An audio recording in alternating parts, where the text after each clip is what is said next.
चित्तौड़ मेवाड़ की आत्मा थी। यह केवल एक किला नहीं बल्कि रावल समर सिंह और उनके पूर्वजों के गौरव की धरोहर थी। रावल रत्न सिंह ने अपने पिता की मृत्यु के बाद सिंहासन संभाला था और चित्तौड़ के वैभव को सहेज कर रखा। उनकी पत्नी रानी पद्मिनी सिंहल श्रीलंका के राजा गंधर्व सेन की बेटी अपनी अप्रतिम सुंदरता और बुद्धिमत्ता के लिए प्रसिद्ध थीं। रघुकुल सूरज मेवाड़ प्रभाकर महारावल रतन सिंह जी दरबार में पधार रहे हैं।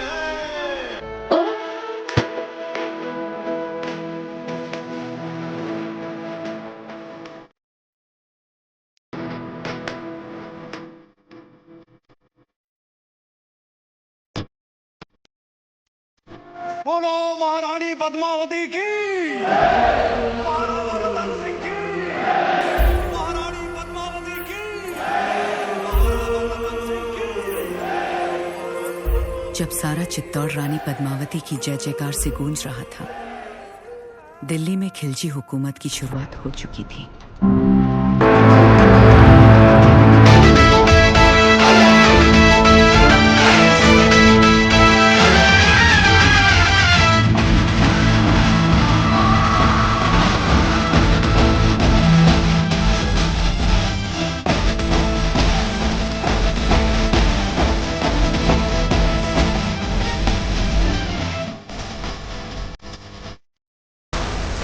जब से पहना है मैंने ये इश्क सहरा कली।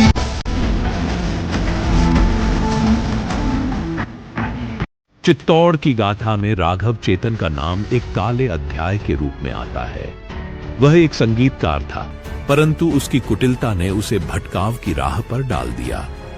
एक बार जब उसने रानी पद्मिनी की सुंदरता को देख लिया तो उसकी आंखों में लोभ झलक उठा। राघव चेतन ने दिल्ली के सुल्तान अलाउद्दीन खिलजी को भड़काया और बताया कि चित्तौड़ की रानी पद्मिनी संसार की सबसे सुंदर महिला है। अलाउद्दीन, जो पहले ही साम्राज्यवादी था और अपने विजय अभियानों के लिए जाना जाता था, इस बात को सुनकर लालच से भर गया। उसने पद्मिनी को पाने का निश्चय किया। 28 जनवरी 1303 को अलाउद्दीन खिलजी ने अपनी विशाल सेना के साथ चित्तौड़ पर हमला किया। किले की ऊंची दीवारें और रणनीतिक स्थिति ने दुश्मन के लिए इसे अभेद्य बना दिया। अलाउद्दीन ने कूटनीति का सहारा लिया और रावल रत्न सिंह को संदेश भेजा कि वह केवल रानी पद्मिनी को देखना चाहता है। रानी के सम्मान और चित्तौड़ के गौरव की रक्षा के लिए यह प्रस्ताव अस्वीकार्य था। रावल रत्न सिंह अपनी सेना के साथ तैयार थे। उनके चेहरे पर चिंता की रेखाएं साफ झलक रही थीं, लेकिन उनकी आंखों में दृढ़ता थी।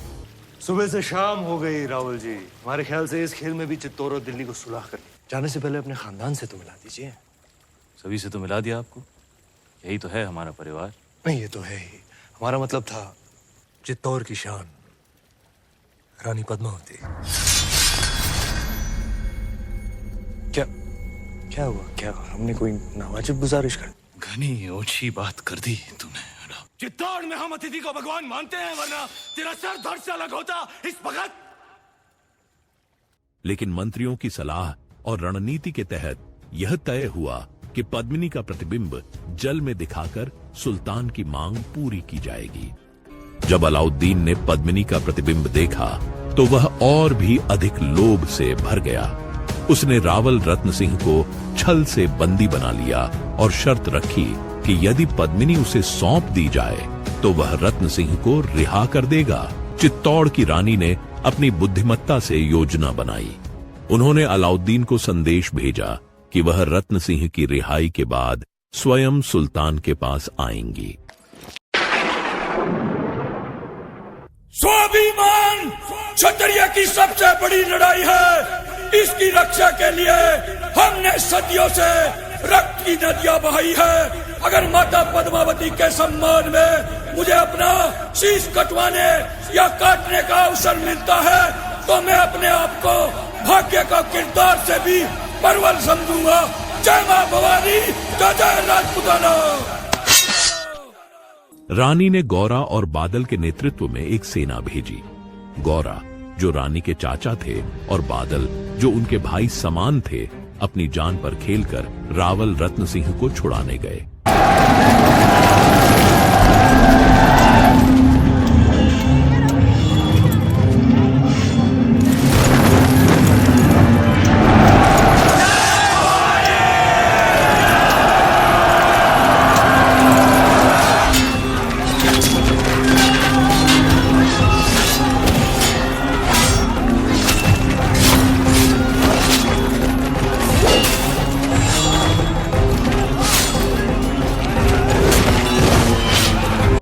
इस युद्ध में गौरा और बादल वीर गति को प्राप्त हुए।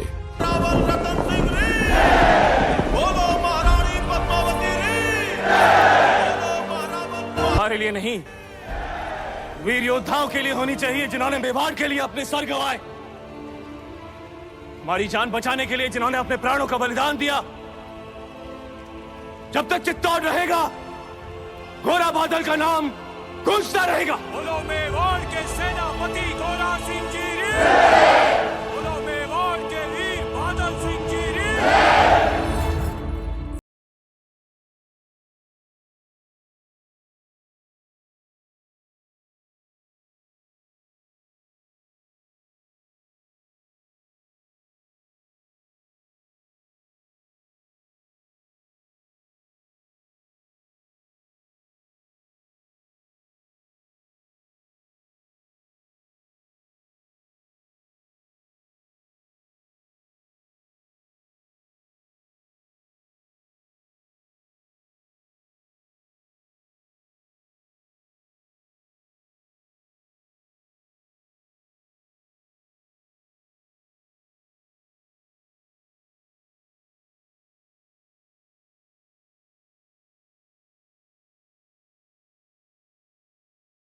इन खिलजी की विशाल सेना ने किले में प्रवेश कर लिया।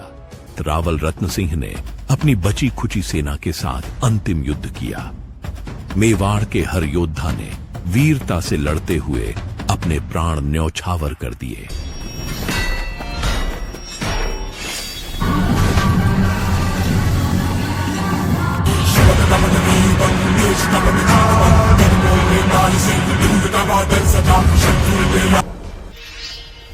ये जंग तो सुलह सुलड़ी होती ना होती।